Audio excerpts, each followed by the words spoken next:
Hi guys, welcome back to 421 Fishing here with your host Craig Smith. It's been a while since I made a video for y'all, but we got our new tournament season starting up next weekend. We've got a first tournament going to be on Lake Murray. Got a new setup this year.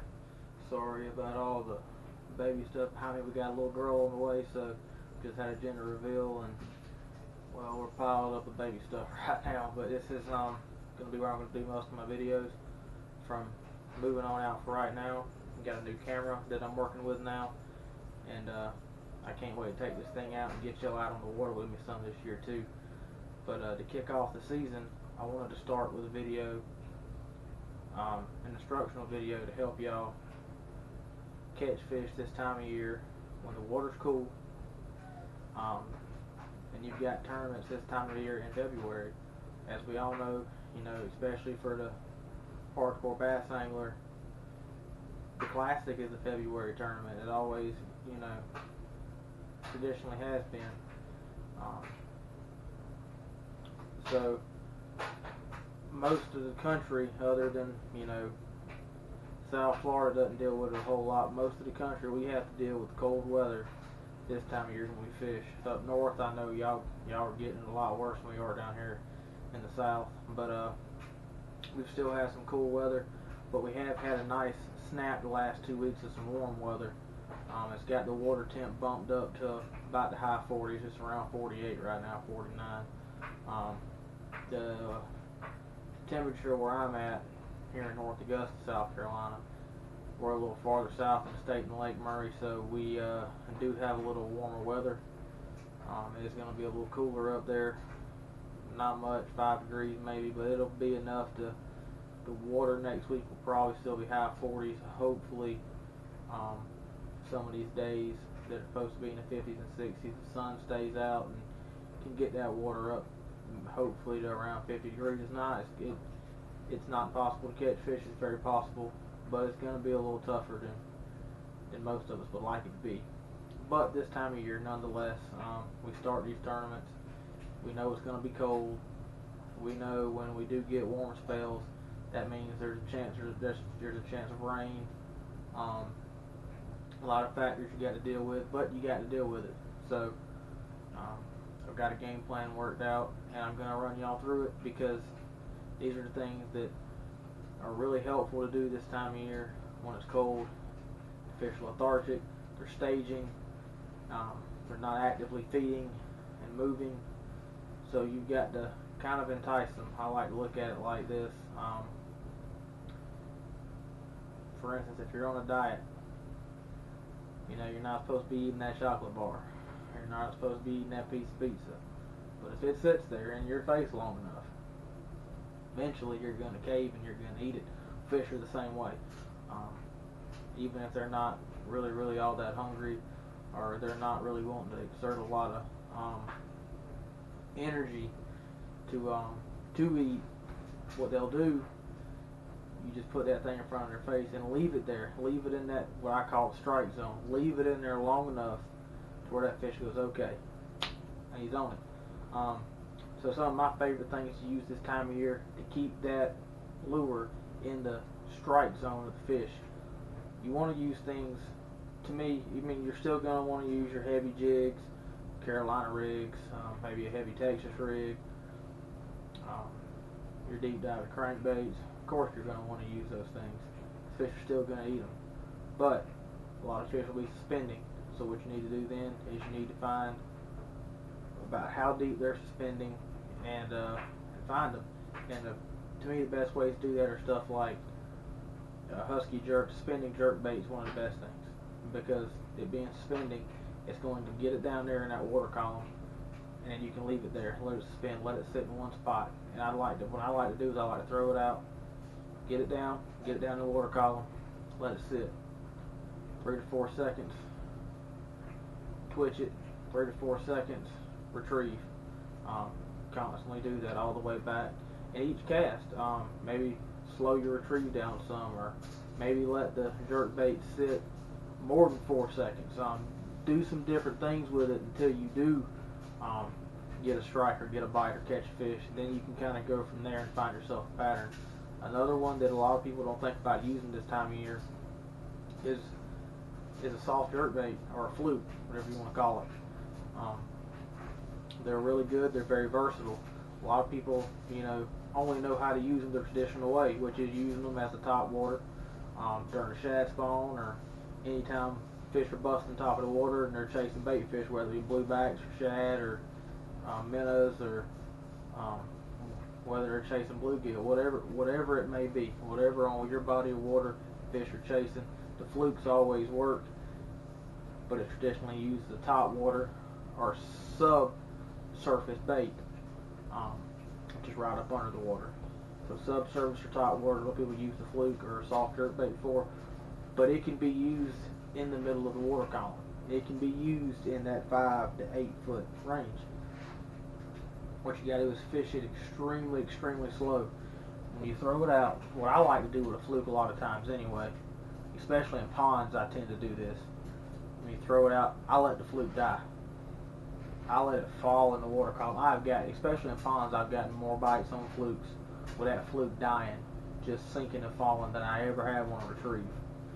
And believe me, I catch tons. I don't go fish ponds without flukes. I don't. You'll never catch me at a pond without a bag of super flukes, pearl white or bait fish colored. And it still works from the lake like that, but I tend to use fluke at the lake when they're busting shad or blueback, whatever it may be. But use that thing like you would a suspending hard jerk bait. Throw it out and let it sink. Let it fall. Count. I like to count to 10. Count to 10, and I mean slow. 1 Mississippi, 2 Mississippi, 3 Mississippi, and then jerk it. It being a light, soft plastic, don't jerk it so hard. Just give it a twitch. About 3 or 4 of them. Stop it. Let it fall, and do it again. If you can find that water depth where the fish are, then you can key on that. You can get a pattern going. That's really what you want to try to do. You want to find that pattern. You want to find what the fish are on, and it's harder this time of year. Now, this time of year, it is one of those spots where, because they're suspending, when you find them, they're going to be congregated. Whether it's all points, whether it's by docks, especially on Lake Murray, the docks at Lake Murray tend to be in deep water. They tend to be in that 8 to 12 to 15 foot range of water where your fish are going to be. So of course I'm going to throw my Texas. I'm going to throw my Texas rigs. I'm going to throw shaky heads. I will throw Shad Raps. Shad Raps are really good when you get down there too, because generally I don't beat Shad Raps off the bottom like I do other crankbaits. I like to use Shad Raps in the water column, especially around boat docks, off points, rip rap, and I'll throw it in the center of schooling fish. But a Shad Rap's a real good bait this time of year. And the best baits, of course, depending on what body of water you're in. At Carolina, we have a lot of herring lakes, so that blueback herring color really works well. Natural shad color works well. Blackback silver side, and another one, the crawfish, or one of my favorites this time of year is a demon color, which is a pattern of crawfish. It's red and black. It's called Demon by Rapala. It's real good. So the Shad Rap run to that 5 to 9 foot depth, which is really good because you're kind of in the middle there. You can, got a lot of range there, so those are real good. And another one is the drop shot. Now, we all know what the drop shot does. We all know how it works. You've got your drop shot weight, and it sits on bottom. The lure's sitting in the water column. Anywhere from 8 inches, 15. Some people put it up as far as a 2 foot up, depending on how deep you're fishing. But it works real good this time of year because when the fish are spinning, when they are in the middle of the water column, I'm going to run that drop shot. I'm going to run my hook up at probably 15 to 18 inches, and it's going to sit there. And a lot of times, what people tend to do, especially with moving baits, and it's really easy to do. We've all done it, whether it be crankbaits, jerk baits, or soft jerk baits, flukes. first 5 or 6 casts and you're working it the way you need to. It's slow, you're letting it fall, but eventually, for some reason, what we all as fishermen have a hard time doing, and we do it, and most of the time we do it not knowing we're doing it, we speed the retrieve up. We speed up the way we fish it, and it's almost natural that we do that, and it's very easy to get yourself out of that zone by doing it, because it can be such it can be very laboring fishing those type lures, because you may make 15 to 20 casts before you get a hit on, before you find how they want it and how they want it presented, or what color they're looking for that day. So a good way to still get your lure in the strike zone or get it in the middle of the water column is to switch to something like a drop shot, because it doesn't take a whole lot of work, and you don't have to worry about overfishing the rig, because your drop shot's sitting on bottom, the weight's sitting on bottom, but your lure is up in the water column. Again, I'm going to run my 15 to 18 foot, 15 to 18 inches is now where I'm going to run it to. And what it does is that lure's going to sit there. And of course, as we all know, people always remember this time of year, when that water's cold, the fish already aren't very enticing when it comes to biting. So make sure you downsize. Don't use your trick worms, don't use your magnums, don't use your larger lizards, use your 4 inches. I'm going to use a finesse worm. Finesse worm, I'm going to use your standard drop shot hook, nose hook, finesse worm. With the nose hook, I know a lot of people, they don't like it because you lose so many fish, you lose so many lures when you nose hook them. But to me, I've caught a mini wacky rigging on a drop shot, but I prefer the nose rig. I've had more success with the nose hooking it. So, I'll do whatever. If they're not biting it while it's nose hooked, then I'll switch to a wacky presentation. But I'm gonna start with a nose hooking my finesse worm, and because the way the drop shot rig is set up, it's very easy to use. It's very easy to work it, because you don't really have to work it. A lot of people drag it kind of like the Carolina rig, like you're doing our Carolina field. They'll pop it, they'll shake it. With the water being so cold and the fish being lethargic, you don't have to do that. You don't want too much erratic action, because the fish isn't going to bite. You just want it to be subtle, very subtle. And as people, we can't stay completely still. It's impossible as a person to stay completely still. Make sure your line's taut once your weight hits the bottom, and hold your rod tip. Make sure it's a little high. You don't want it straight out. Make sure it's a little high, and hold your arm as still as possible. But you're still going to get a little bit of trembling in your arms. Naturally, as humans, we have that.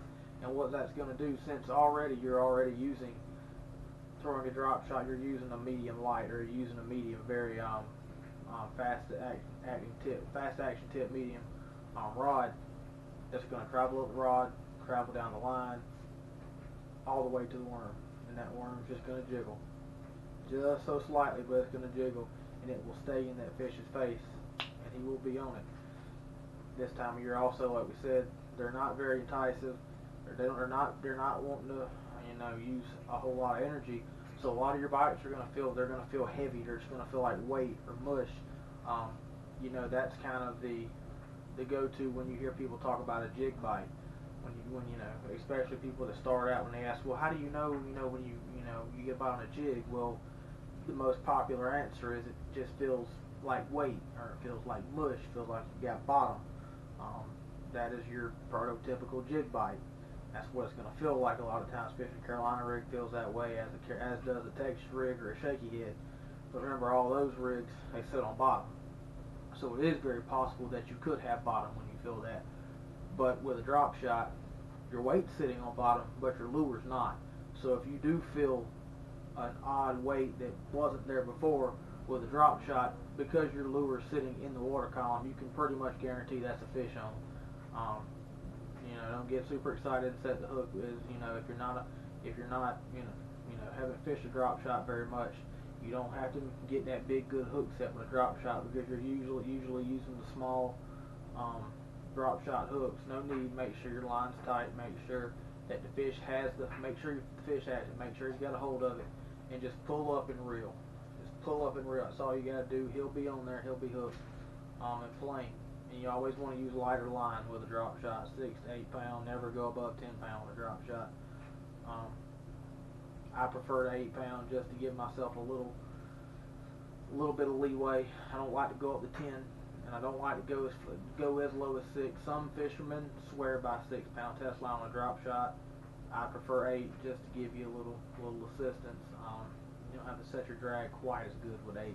Make sure your drag's set good, and use that drop shot. Especially if you're a fisherman, and I do it myself, tends to speed up when they're fishing, even when it's cold. So I like to go naturally. I like to go to a lot of your finesse presentations because it makes me slow down. So I'll use a lot of that coming Sunday. Lake Murray's a beautiful lake. It's a great place to fish, and that's where we're going to kick off our CSRA Kayak Bass Assassins tournament. Schedule this year, we're kicking it off at Lake Murray. And then the 24th of February, we're going to kick off the big tournament series, the East Central Georgia Kayak Anglers tournament series, competing for a spot in Georgia State Championship, and we're going to be starting our tournament schedule off that year. This year, 24th will be on Clarks Hill.